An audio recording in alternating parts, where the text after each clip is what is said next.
I just want to know, like, why you didn't like it. Now, I'm going to start off by saying I didn't hate The Exorcist Believer. I just felt the movie was unnecessary and forgettable. But I'm going to tell you why, at least for me.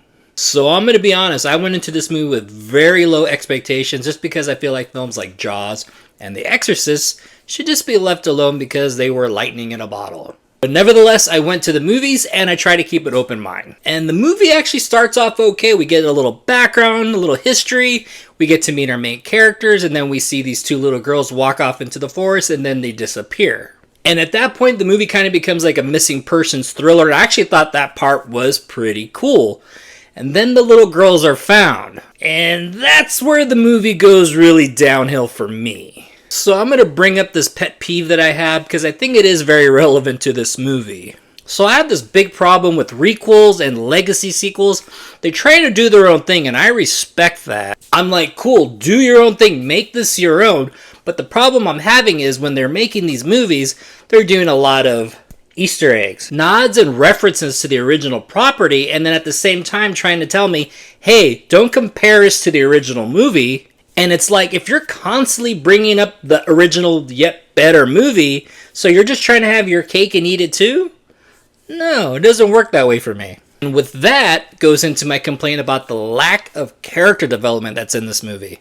So this movie is trying to sell us, hey, there's not one but two girls that are possessed in this movie. Well, we don't know anything about one of them, and we barely know anything about the other one. In the original film, The Exorcist, we spent a lot of time with Regan and her mother prior to anything happening, so we got to know them before Regan got possessed. Because here we spend little to no time with anybody, let alone the other little girl, and by the time we see them again, they're already possessed and they're already acting weird. And if you're going to do a remake or a legacy sequel and say this is the true sequel to this masterpiece, have your A game ready. Because this movie starts doing every cliche we've been seeing in a possession film for the last 30 to 50 years. And not only is it doing stuff that we've seen before, it's doing it very tame.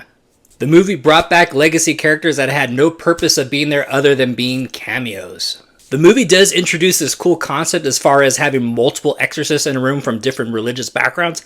That's actually a pretty cool idea. The problem is, it falls flat. And honestly, it kind of reminded me of this. Wind, water, heart, go play! And since the movie's called The Exorcist, you would think we would know about our exorcists. We really don't. They're just thrown in the movie.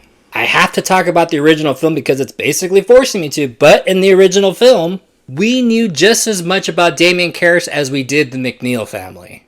Hell, I got more background on Father Merrin than I did the rest of the clowns in this film. So I really enjoyed David Gordon Green's 2018 Halloween. It really looked like he cared about that property. Also, it looked like he really thought about that story. That 2018 Halloween movie literally looked like he thought about the story structure, also about the character development of our main characters, the look of the film, and how the film was going to be shot and edited. It looked like he was sitting on some ideas for that movie for a couple of years. With Exorcist Believer, it kind of felt like he signed a contract and told everybody, hey, I got 3 months to write a script, and the movie's got to be out by next October.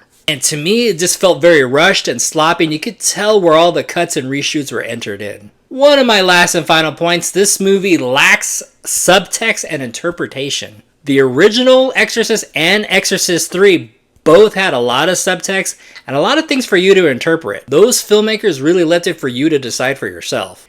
Exorcist Believer felt like it was looking at the audience saying, hey stupid, you get it?